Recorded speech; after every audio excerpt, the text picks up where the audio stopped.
Today, Kenya experienced an unprecedented attack on its democracy, rule of law, and the integrity of its constitutional institutions.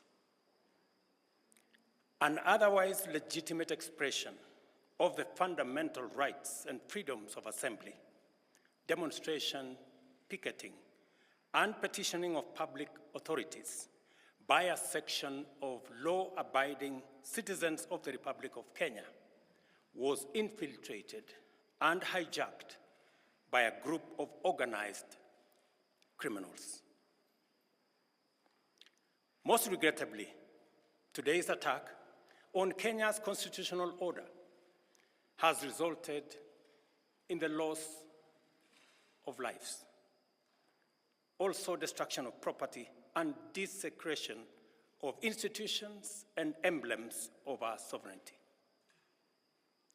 Today's events mark a critical turning point on how we respond to grave threats to our national security. I assure the nation that the government has mobilized all resources at the nation's disposal to ensure that a situation of this nature will not recur again at whatever cost. I thank our security officers who were on duty today for applying themselves to the best of their abilities in the defense of Kenya and its people. Accordingly, I have directed all the organs of our national security to deploy measures to thwart any attempt by dangerous criminals to undermine the security and stability of our country. As the people of Kenya go to bed tonight, I give you my assurance that your security, that of your families and property, remains my utmost priority. To the young people of Kenya, who I must thank for helping our country organize our democratic discourse around issues, I thank you and assure you that the conversation you have begun around pertinent issues of our nation will continue to inform our policy and governance decisions. As I promised on Sunday, this conversation will not be in vain. I will not only champion for the cause of issue-based, policy-oriented, and tribeless engagement on critical national issues, but also provide a framework for this conversation to be processed and its outcomes implemented.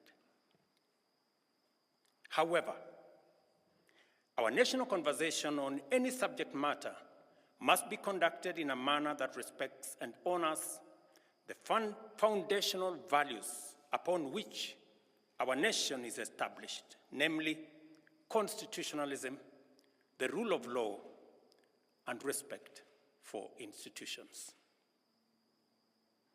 It is very painful for Kenya that a conversation this crucial was hijacked by dangerous people who have caused us the kind of loss we have incurred as a nation today.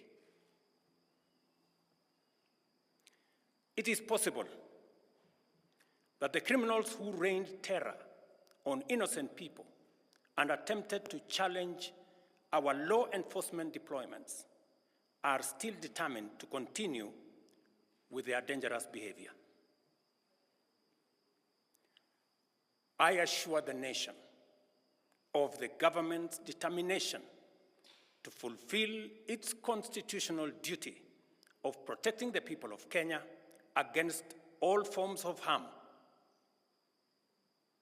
I hereby put on notice the planners, financiers, orchestrators, and abettors of violence and anarchy that the security infrastructure established to protect our republic and its sovereignty will be deployed to secure the country and restore normalcy.